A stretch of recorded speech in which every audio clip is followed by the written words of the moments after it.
Dear students, आज हम continue करेंगे यूनिट 2 के नेक्स्ट टॉपिक के साथ। That first topic is L value and R value. छोटा सा टॉपिक है ये कि L value and R value क्या होती है, इसके बारे में आपको पता होना चाहिए। ठीक है, एल वैल्यू जो होती है दैट इज लोकेटर वैल्यू और उसको हम लेफ्ट वैल्यू भी बोलते हैं। तो एल वैल्यू कहाँ अपेयर होती है? That is the left hand side of assignment operator. ठीक है, असाइनमेंट ऑपरेटर अभी मैंने आपको ऑपरेटर्स के लिंक शेयर किए थे, आपने प्रैक्टिकली उनको देख लिया होगा, तो आई थिंक आपको ऑपरेटर समझ आ गए होंगे। पिछली वीडियो के साथ मैंने लिंक्स शेयर किए थे, सभी ने वो देख लिए होंगे, तो आपको पता होगा व्हाट इज असाइनमेंट ऑपरेटर। तो जो भी हमारे असाइनमेंट ऑपरेटर होते हैं उनके लेफ्ट हैंड साइड पे जो वैल्यूज अपेयर होती हैं उन वैल्यूज को हम बोलते हैं L values. L means left. ठीक है, एल से हम क्या डिनोट कर रहे हैं? L means left hand side, यानी कि लेफ्ट वैल्यू। ओके, तो और इसकी एग्जाम्पल्स देखिए। एग्जाम्पल्स क्या है? x is equals to 10। अब यहाँ पे क्या है? x क्या है? It is a L value. And ऐसे ही my list 0 is equals to 5। तो my list 0, 0 means initial value है आपकी, तो ये आपकी क्या है? एल वैल्यू है। ओके, तो यहाँ पे ये चीज आपने ध्यान रखनी है कि एल वैल्यू किसको बोलते हैं। दिस इज लोकेटर वैल्यू या left hand side value. Okay, वैसे ही हमारा आता है next R value. R value क्या है? आर वैल्यू है हमारी राइट हैंड साइड की वैल्यू। एल से आपको क्लियर हो गया होगा, बट ये क्या होते हैं? ये लिटरल्स होते हैं या एक्सप्रेशंस होते हैं। ठीक है, एल जैसे मैंने आपको लेफ्ट हैंड साइड की वैल्यू में बता दिया कि असाइनमेंट ऑपरेटर से पहले होती है ये। ठीक है, असाइनमेंट ऑपरेटर से पहले आती है। यहाँ पे क्या आते हैं हमारे आर वैल्यू में? लिटरल्स एंड एक्सप्रेशंस आते हैं, जो हमारे कहाँ होते हैं? हमेशा राइट हैंड साइड में होंगे with assignment operator. Assignment operator के हमेशा राइट हैंड साइड पे होंगे। देखिए कैसे? x इज इक्वल्स टू 10, तो यहाँ पे x जो है वो मेरा एल वैल्यू है एंड 10 मेरा क्या है? आर वैल्यू है। जब सम किया मैंने num1 प्लस num2, तो यहाँ पे num1 एंड num2 बोथ दोनों जो है मेरी आर वैल्यू है। ठीक है, ये आपने ध्यान रखना है हमेशा कि एल वैल्यू और आर वैल्यू क्या होती है। इसकी फुल फॉर्म से मैंने बता दी, रीड वैल्यू या राइट वैल्यू, लोकेटर वैल्यू या left hand side value. Okay, तो ये आपने ध्यान रखना है। तो ये मेरा छोटा सा टॉपिक था L value and R value. Next topic है हमारा एक्सप्रेशंस। एक्सप्रेशंस देखेंगे अब कौन कौन से होते हैं और एक्सप्रेशंस क्या काम करते हैं। एक्सप्रेशंस कंस्ट्रक्ट होते हैं that generate new values by the applications of operators, जो ऑपरेटर्स पे काम करते हैं और नई वैल्यूज को जनरेट करते हैं। इनमें सब चीजें आती हैं, ऑपरेटर्स आते हैं, ऑपरेंड्स आते हैं, वेरिएबल्स, कांस्टेंट, फंक्शन, सब कुछ आता है। मेन सारी चीजें हमारी एक्सप्रेशंस पे ही टिकी होती हैं। ठीक है, ऑपरेटर्स जो है जब मिलके काम करते हैं तो वो एक्सप्रेशंस बनाते हैं। एग्जाम्पल देखिए किस टाइप के? 20 है, वो भी मेरी एक्सप्रेशन है। a इज इक्वल्स टू 20 लिख रही हूँ, वो भी मेरी एक्सप्रेशन है। a is equals to b minus c लिख रही हूँ, वो भी मेरी एक्सप्रेशन है। तो ये ध्यान रखना है। तो टाइप ऑफ एक्सप्रेशन देख लीजिए कौन कौन सी है। अर्थमेटिक है, रिलेशनल, लॉजिकल। ठीक है, तो सबसे पहले हम समझेंगे कि हमारी अर्थमेटिक एक्सप्रेशंस क्या होती हैं। अर्थमेटिक एक्सप्रेशंस क्या होती हैं?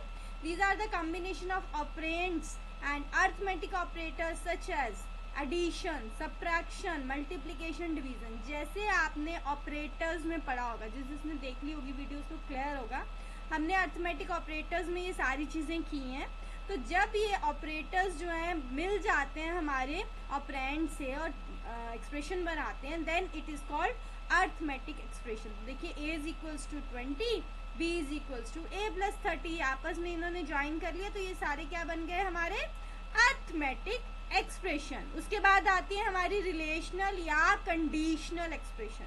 अब रिलेशन शो करेगी रिलेशनल एक्सप्रेशन, तो देखिए expression that compares two operand, जहां पे हमारे पास कंपैरिजन आ जाएगा वहां पे हमारी कंडीशन आ जाएगी। ठीक है, अगर मेरी वैल्यू लेस है, अगर मेरी वैल्यू ग्रेटर है, अगर मेरा साइन इक्वल का है, तो वो मेरी क्या आ जाएगी? मेरी रिलेशनल एक्सप्रेशन आ जाएगी। ठीक है, कंडीशन आ जाएगी वहां पे कि वैल्यू इक्वल है, वैल्यू लेस है, वैल्यू ग्रेटर है। ये आपने ध्यान रखना है क्योंकि यही चीजें यहाँ पे यूज होती हैं। चाहे हम लेस करें, ग्रेटर देन करें, लेस देन इक्वल टू करें या ग्रेटर देन इक्वल टू करें। तो यहाँ पे कंप्यूटर में आपको पता है साइन ये रहता है और मैथ्स में हमारा नीचे लाइन लग जाती है। ठीक है, ये डिफरेंट होता है। तो यहाँ पे हम क्या शो करते हैं? कंपैरिजन शो करते हैं। एग्जाम्पल देखिए, अगर a 20 है, b 40 है, a की वैल्यू 20 है, b की 40 है, तो कंपैरिजन क्या किया? A is less than B. Okay, तो ये हमारी रिलेशनल या कंडीशनल एक्सप्रेशन आ गई। देन आती है हमारी लॉजिकल एक्सप्रेशन।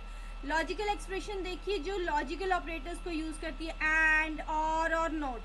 ठीक है, ये मेरे लॉजिकल ऑपरेटर्स होते हैं जिनको हम यूज करते हैं, एंड को यूज करते हैं, और को यूज करते हैं, या नॉट को यूज करते हैं। तो लॉजिकल एक्सप्रेशन क्या प्रोड्यूस करती है? ये बूलियन रिजल्ट प्रोड्यूस करती है। सबसे इंपॉर्टेंट चीज यही है यहाँ पे, ये बूलियन रिजल्ट प्रोड्यूस करती है, दैट इज ट्रू और फॉल्स। ओके, इसका एग्जांपल देखिए, अगर ए की वैल्यू 40 है, बी की 20 है, सी की 30 है, तो बी के D is A is greater than B and A is greater than C. तो यहाँ पे हमारा लॉजिक बता रही है कि ए जो है वो बी से भी बड़ा है, ए जो है सी से भी बड़ा है। ठीक है, तो यहाँ पे लॉजिक शो किया जा रहा है, दैट इज लॉजिकल एक्सप्रेशन। यहाँ पे ए की वैल्यू शो होगी, दैट इज ट्रू और फॉल्स। ठीक है, अब हम देखेंगे कि ये सारे ऑपरेटर्स एक्सप्रेशंस हमने पढ़ लिए, तो इनकी प्रोसीडेंस कैसे वर्क करती है। प्रोसीडेंस होती है कि क्या हमने सबसे पहले करना है, क्या उसके बाद करना है। जैसे आपने मैथमेटिक्स में बोर्ड मास पढ़ा होगा, तो वही प्रोसीडेंस ऑफ ऑपरेटर्स होती है, determines the hierarchy of terms. ठीक है, हायरार्की का मतलब होता है कि पहले क्या आएगा, उसके बाद क्या आएगा। ठीक है, that tells us which operators are to be evaluated first.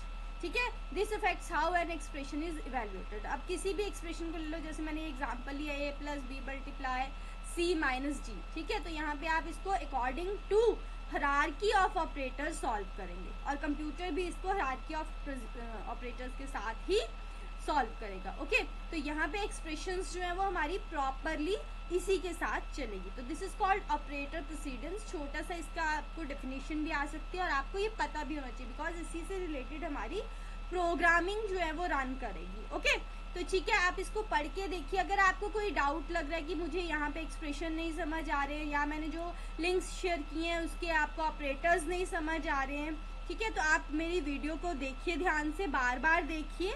फिर भी नहीं समझ आते हैं तो आप इसको कमेंट में पूछ सकते हैं। Okay, thank you.